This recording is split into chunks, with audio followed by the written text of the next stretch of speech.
So, ladies and gentlemen, I would like to welcome you this morning here at the Geneva Press Club. My name is Tobias Clerc, and I have the pleasure, in the name of the Geneva Press Club and its director, Mr. Guy Metton, to open this press conference entitled Government Policies, Co-opt Aid and Reconstruction Funding in Syria. So Human Rights will present today different evidences of possible misuse of humanitarian aid and reconstruction funding in Syria. It is always a great honor to have Human Rights Watch here to give important information to the journalists.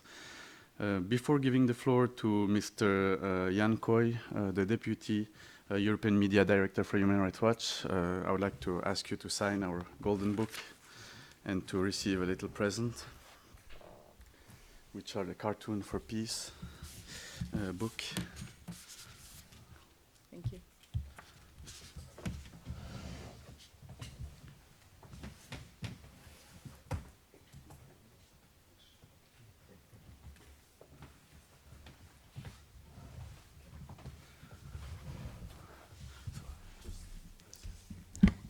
Well, thank you so much for hosting us.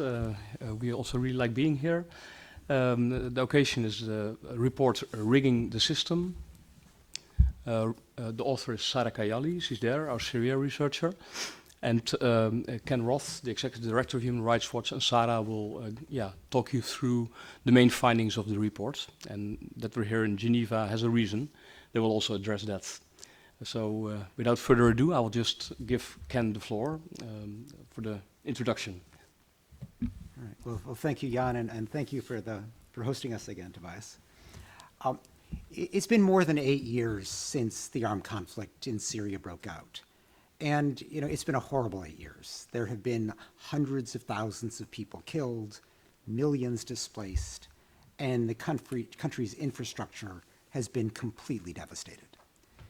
Today, with the exception of Idlib, most of Syria seems to be moving toward at least a low-intensity conflict, or even a post-conflict phase. But the scale of the destruction and the devastation continues to be crippling throughout most of the country, with people facing, not only poverty, but also corruption, continuing insecurity, and a genuine, humanitarian and reconstruction disaster. So I think there's no question that the needs of Syrians for humanitarian aid and for reconstruction assistance are enormous.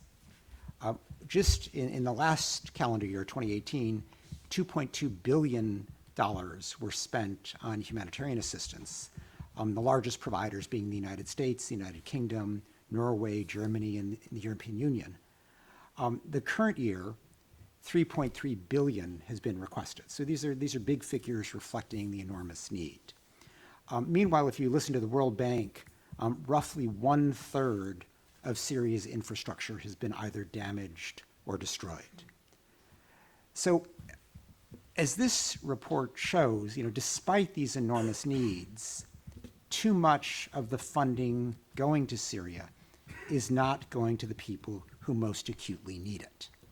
A disturbingly large portion of the funds is lining the pockets of government officials and their cronies, and in some cases, it's even funding the war crime-laden security forces that have caused such a large proportion of the devastation and the civilian suffering. So this report is the first to provide a comprehensive overview of how the different policies of the Syrian government have worked together to divert humanitarian aid. And frankly, although the reconstruction effort is just beginning, the same risks are there for ongoing diversion of reconstruction assistance. So Sarah and our colleagues wrote this report after interviewing many of the participants in the current aid system about what they see as the deep flaws within it. And I should say that they were really quite eager to cooperate with this investigation. They are tired of a status quo that so profoundly flouts the UN's own basic principles on the provision of humanitarian aid, namely that it should go to those who need it the most, and it should go in a manner that is impartial, not partisan. and it certainly should not go to fund and enrich those behind the machinery of repression. So just to say at the outset, our recommendation, and I'll get to this in more detail in a moment, is not to cut off the aid. Our recommendation is to deliver it in a way that would significantly reduce the risks of diversion and use for other than the intended purposes. And in particular, our aim is to make it harder for the Syrian government to use the divide and conquer strategies that have left it in the driver's seat as to how humanitarian aid is distributed. Now, how does this diversion happen? In Syria today, as in many conflicts around the world, there are many humanitarian groups that are vying to be in the capital, to be in Damascus, in order to take part in humanitarian and now reconstruction efforts. Often they compete with each other. Damascus then uses a number of tools to play on these divisions and leaving the groups implementing the government's rather than their own humanitarian agenda. And I'll outline a few of the tools that they use. Sarah's going to embellish it with a few examples, and then we'll open it up for your questions. First, all humanitarian groups are required to submit their projects for government approval. And the government rejects many of these for either no reason or for no good reason, and it counter-proposes with its own projects. Now, the end result is a bargaining process, but a bargaining process that the government is in a position to win, yielding many projects that do not respond to the most acute needs, but instead further the government's political agenda.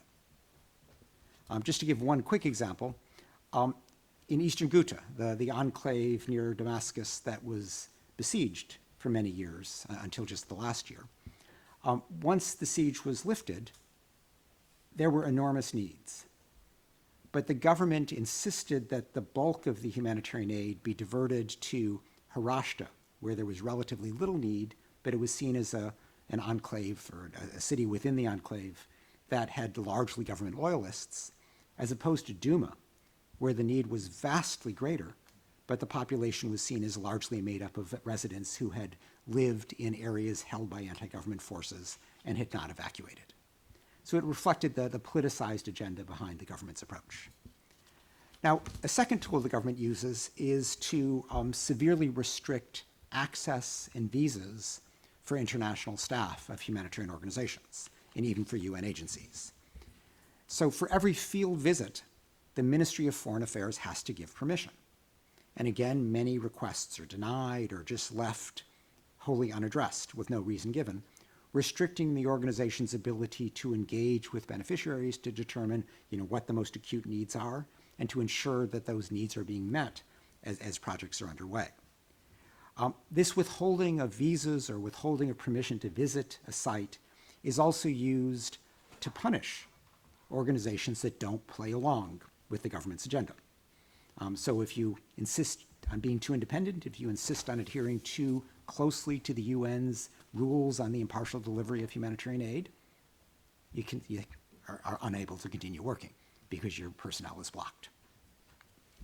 Now, a third tool the Syrian government has regularly used is to restrict humanitarian groups' abilities to address human rights through their protection programming. Many groups try to go in with a protection mandate, not simply handing out humanitarian aid, but also addressing the acute human rights violations that have caused so much suffering in this conflict. But in fact, very little protection programming occurs because the government just rejects those projects.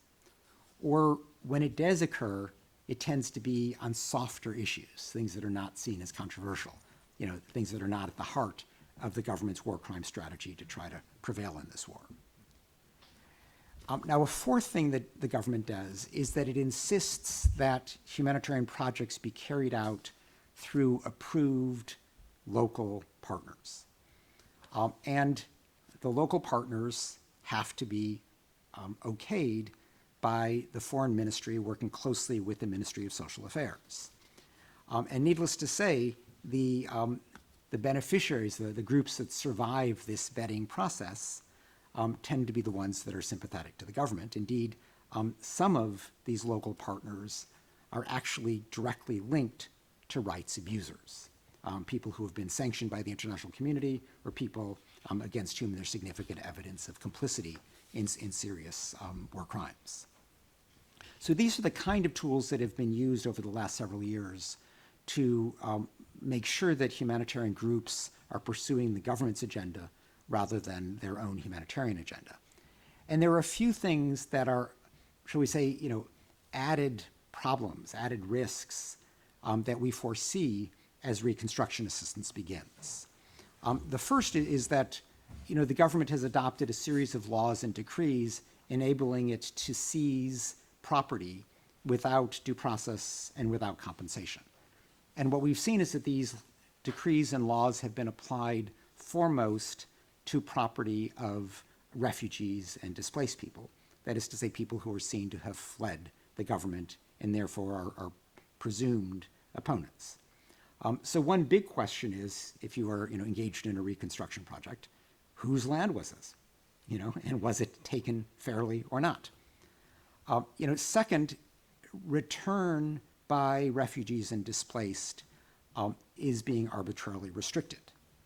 And so, even, for example, in the southern suburbs of Damascus, places like Daria and Kabun, that were seen as opposition enclaves, they've fallen now to the government, people are not allowed to return.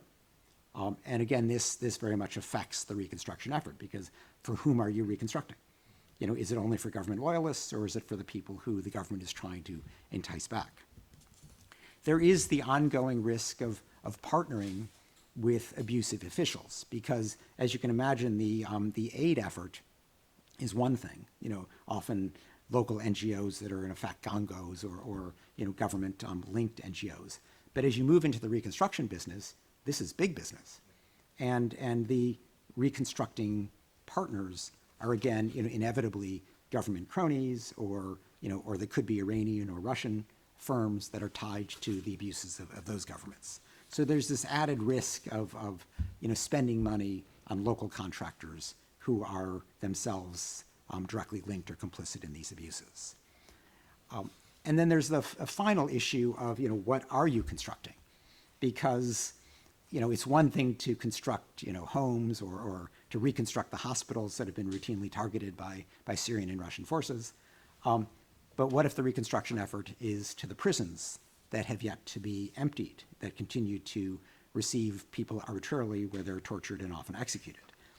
What if it's the courthouses where sham trials are taking place?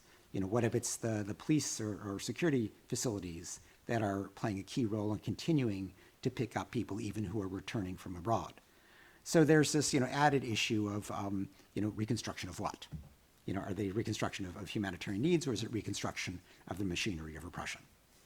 So with this background, these sets of existing risks and foreseeable risks, we outline a series of recommendations that again are designed not to stop the aid, but to ensure that as aid comes in, it is most likely to serve the intended purpose. One at a general level is just the need for much stricter due diligence, meaning ensuring that programming is genuinely addressed on the basis of need rather than partisan selection. It requires ensuring that partners, whether ostensible NGOs or contractors, are not themselves complicit in human rights violations or having been put on the list of sanctions because of that complicity. It requires ensuring that reconstruction projects are not on land that has been arbitrarily seized from their rightful owners. And it requires consulting with the beneficiary communities to ensure that their needs as they articulate them are being addressed rather than the needs as the government sees them, which often has a very overt partisan cast to it. So those are kind of the general principles that should be applied. But I would say the big new recommendation that we have here, the thing that we think could change the dynamic in the so far very unsuccessful negotiations between individual humanitarian agencies and the government. Negotiations that have been pursued under this divide and conquer strategy, which the government basically then always wins. We recommend a centralization of the aid effort. And we envision two dimensions to this. One is that all aid would be channeled through a single consortium. And that consortium would, in a sense, insist that aid be dispersed according to internationally recognized criteria rather than the Syrian government's partisan criteria. And this would change the competitive dynamic, because no longer would each single organization be negotiating with the government on its own, hoping to get funds for its operations. And in that setting, the government always wins. But if you had one centralized source of funds, it would be in the driver's seat rather than the government. The dynamic would be the reverse. And then the second thing that we recommend is that, working very closely with this consortium, a clearinghouse mechanism be established. A mechanism with enough independence from the groups that it was not seen as interested in one approach or another, but it would rather be interested only in ensuring that the UN's own principles for the provision of humanitarian or reconstruction assistance be followed. And it would assess project by project, is this one that is addressing the most acute needs or not? Is this a project that is distributing aid or rebuilding the country on the basis of objective criteria or the government's partisan criteria? And the aim would be to ensure that, without regard to perceived political affiliation, without regard to closeness to the government, people would get funding according to their most acute needs. So we see that this combination of a centralized donor consortium operating in close conjunction with a clearinghouse that would make independent assessments project by project of their compliance with international humanitarian principles, that this would completely change the dynamic. And this would be, an opportunity to fight back against the divide and conquer strategy. The Syrian government wants this aid, there's no question about that. The international community wants to respond to the needs of the Syrian people. But this would change the terms on which the aid were delivered, and it would put the donors and the humanitarian agencies in the driver's seat rather than the Syrian government.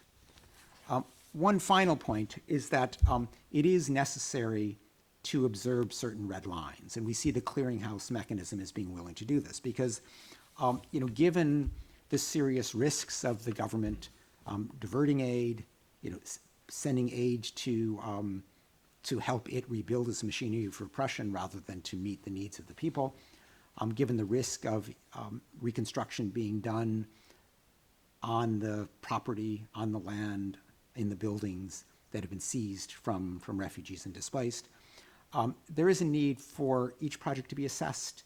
Quite frankly, is this doing more good than harm? And some projects, if they really are principally funding the machinery of repression, are not worth pursuing. But you need a centralized approach that can make that decision, shut those down, and then divert the funding to the places where the people, as opposed to the government, really need it. So those in general terms are what we're recommending.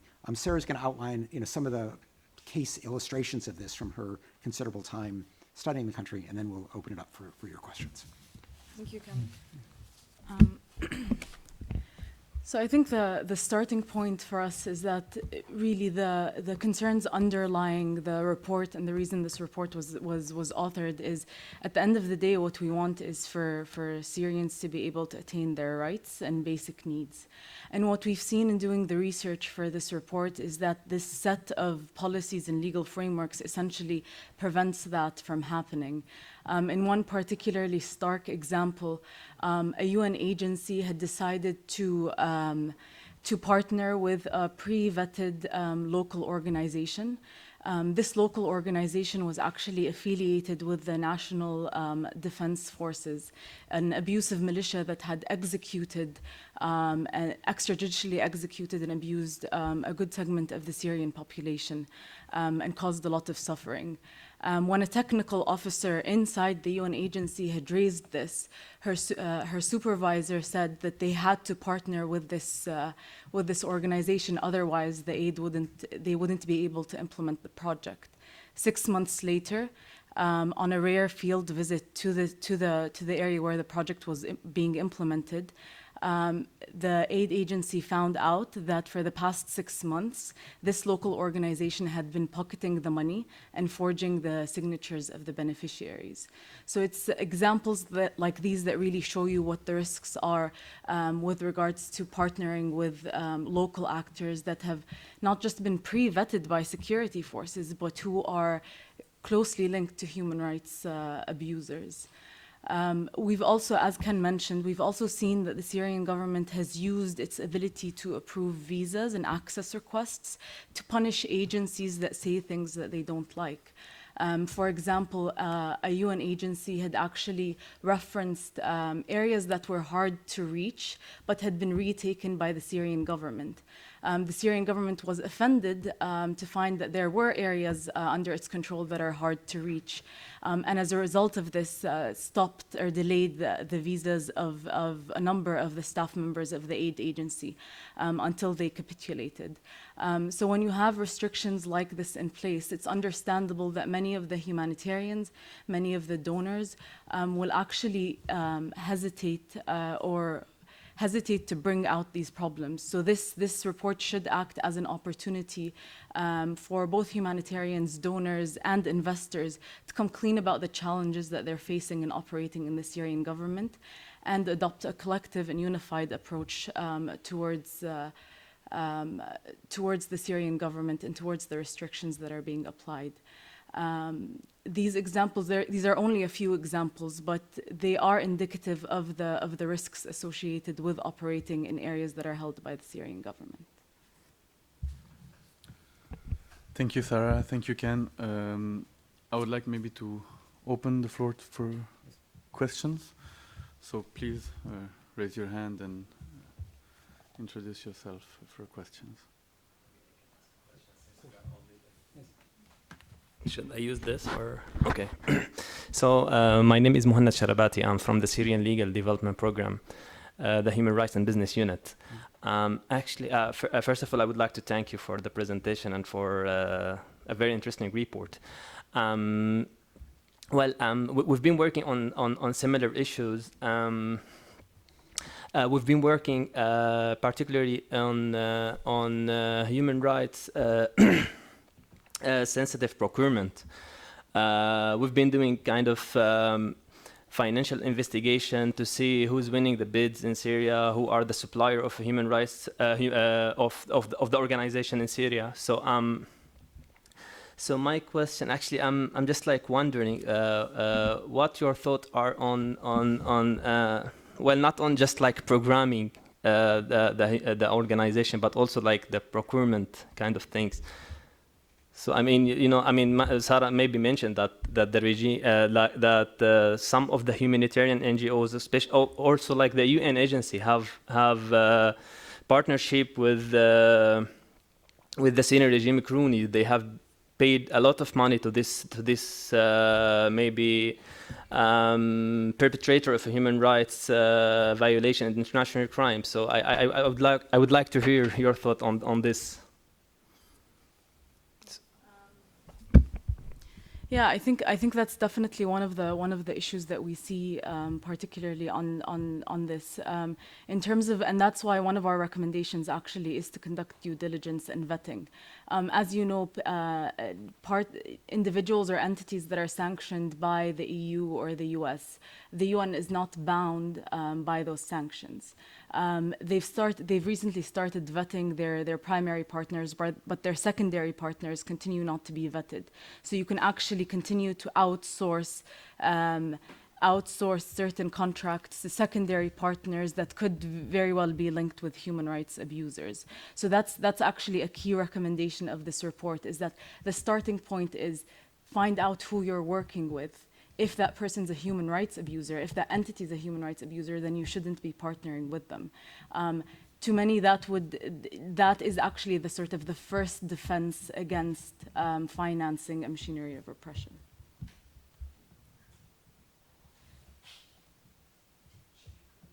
Yeah, come to a microphone. It's recorded, so thank you. Hello. Yeah. Hi. I'm Monse Ferrer. I'm Senior Legal Advisor at Trial International. We're based here in Geneva, and we've been doing work on Syria for some time. As of late, we've been focusing, for those who don't know, we've been focusing on the sale of dual-use components by private companies in Europe to Syria. And in that context, I mean, I think the work is overlapping in many ways. I have two questions. One is, you've just mentioned, Sarah, and Ken earlier, that some of the entities, Syrian affiliated entities, may have or are committing human rights violations. We focus primarily on war crimes. So first question is kind of, have you guys been able to track any of the behavior, or have you focused at all on the behavior of the Syrian entities, and whether the development agencies and charities that work with these in any way, I know it's a legal question, but in any way seem to have been facilitating or aiding and abetting or any of that, the actual crimes at the end? And the second thing is, we've been focusing less on development agencies and much more in the private sector. And the challenge we have is that there's actually not that much enforcement mechanisms against the private sector from Europe. There's obviously the sanctions regime, which we've tried to use, but in some countries that doesn't really work either.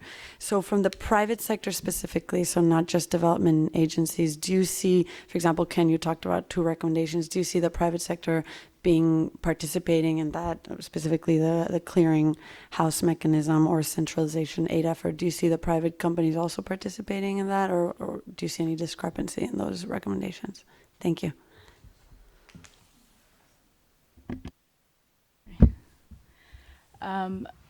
So on your first question, that's precisely what the report tries to do. We do have some of the examples like the National Defense Forces that we mentioned, and you're able to track them. The real issue really is that a lot of, basically over the past 8 years, we've documented serious abuses, war crimes and crimes against humanity by several entities within the state, right? What we have in the Syrian government are several abusive state entities, and both humanitarians and investors have to cooperate with these abusive entities that are continuing to conduct human rights violations against people. So we continue to see the Syrian security forces arresting people, detaining them, harassing them. We continue to see the Ministry of Defense demolishing buildings unlawfully, and the Syrian government confiscating houses. So these abuses are actually ongoing, which is why we say that there are red lines in certain sectors where both investors and aid agencies should think 3 times before they invest, because they could be immediately complicit in a crime should they do that. On your second question relating to the clearinghouse mechanism, the model that we have currently looks, or the one that we're proposing currently, looks at development agencies and the humanitarian response, given that the bulk of the funding is actually going through the humanitarian response. We haven't seen much in terms of reconstruction funding coming to Syria as of yet. That's not to say that we don't think that once the money starts coming in, you will need something like this. Otherwise, investors and corporations are going to be liable. I mean, it's worth just adding that, part of why reconstruction assistance isn't flowing yet is because the atrocities are continuing. And so while, the Syrian and Russian governments are saying, refugees can come home, everything's safe, time to start rebuilding Syria, the potential donor governments are saying, well, wait a minute, first of all, you're still destroying hospitals in Idlib, you want us to start rebuilding while you're destroying, that doesn't make a lot of sense. And second, what do you mean it's safe to return home when people continue to be arrested and tortured and executed and the political prisons remain full? So, if it really is safe, why don't you empty the prisons, give us an accounting of the many thousands of people who have died, And that would, begin to give people confidence that they wouldn't just be the next set of victims. So there is a bit of a standoff right now. And the Syrian government isn't showing much willingness to budge, either with respect to stopping the indiscriminate warfare, the targeting of civilian institutions like hospitals in Idlib and northern Hama, or in the emptying of prisons. And so these are important issues that it's not the focus of this report, but it's been very much a focus of other aspects of our work, which we have to look at in the context of prospective reconstruction assistance. Sorry, can I do a follow-up? So thanks for all of that. That's very clear. On enforcement mechanisms, though, so let's just say that the clearinghouse mechanism, the suggestions that you recommend are not taken on. What do you see as enforcement mechanisms to ensure that this happens? I mean, clearly the UN agencies, there's immunity issues, so that complicates issues from that perspective. But have you thought of other enforcement mechanisms if these recommendations don't get implemented? Thanks. Yeah, I mean, I should say that there is interest in implementing these recommendations. I mean, I think Germany in particular, a major donor, would very much like to see this move forward. And, we're at early stages of discussions with governments, but I don't think anybody is satisfied with the status quo. And certainly not when you talk to the humanitarian workers who have, had to see their work diverted and tarnished in this way. Some of the, leadership of the UN agencies think this is all just fine. This is just the way it's done. The UN being a club of governments is used to working with governments. And even though this is an unusual government, because it's rare to have a government that has fought a war by attacking its own civilians and its own civilian institutions just because they happen to be in opposition-held areas, nonetheless, the UN is used to dealing with governments. And so there's a certain leadership that just lives with the status quo and says that that's the way it is. We are challenging those people. We are not accepting that this is an appropriate status quo. So we anticipate, some pushback from UN agencies that just, don't like to rock the boat.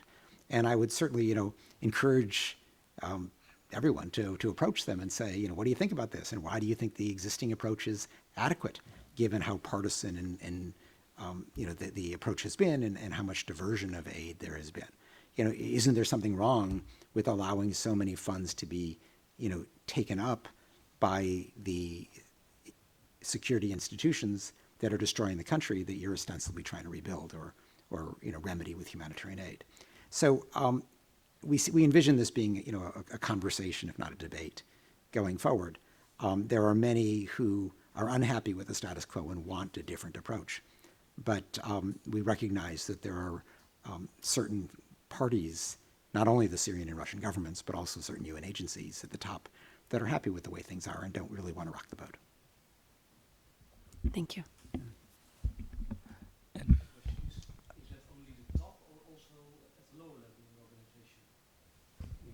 No, I think that Sarah can speak to this, but our experience has been at the worker level. There is discontent with this system. And people see what's happening. They want to be abiding by UN principles of impartiality and the focus on most acute need, but they are forced, because of the government's very successful divide and conquer strategy, to live with the priorities imposed on humanitarian agencies by the Syrian government. So, at the worker level, they want something different. But, as often happens, the senior leadership tends to have, grown up with the way things are done. They've been doing this for 8 years. What's the need to change? I have also two short questions, if you might. The first question is stopping the funding more harmful than continuing it? And the second question is there maybe a possibility of labeling the organizations with who can receive funds, and to try to receive a label that you can receive funds, that you're not linked with terrorist organization or organization who are violating human rights? Well, in a sense, the sanctions regime is a preliminary cut at identifying, who is complicit and who isn't. There undoubtedly is much more work to be done there. But there is a lot of information out there already about, which proposed partners are appropriate or not. And we would encourage, efforts to build on that list. And that's what this clearinghouse mechanism would be able to do to some extent. But there's not at this point a commitment even to pay attention to a list like that, because the government is obviously proposing these people, and because of its divide and conquer strategy and the agency's willingness to play along with that and not change the rules of the game, a lot of aid goes through these entities. In terms of the question, will cutting off aid do more harm than good? I mean, I want to stress that our aim is not to cut off the aid. Our aim is to change the rules of the game. I think, the current approach, many people say, certain UN leadership, implicitly they're saying, oh, look at, whatever you provide is doing some good. This is a devastated country. Yes, it may be partisan. Yes, maybe delivering it through government entities in effect. But, you're at least helping some people. And we're here to help people, and so better to do something than nothing. And our answer to that is really twofold. I mean, one is that insofar as these funds are directly or indirectly funding the machinery of repression, you actually are doing more harm than good. You're delivering humanitarian aid as you're funding the security forces that are bombing hospitals.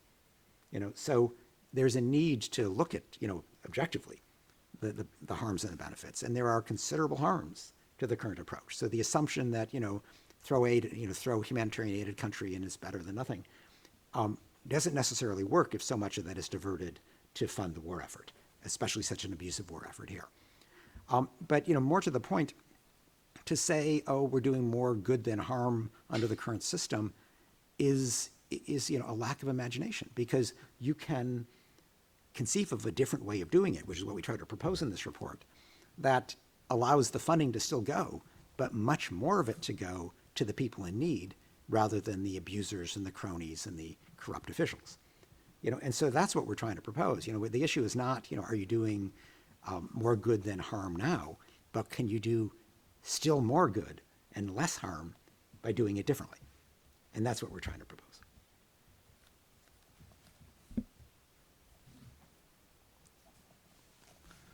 Thank you. So I don't know if there's any more questions, or if you have a last comment, maybe. Yeah, well, and thank you very much for your interest and your attention, and we look forward to continuing the conversation. Thank you very much. Thanks.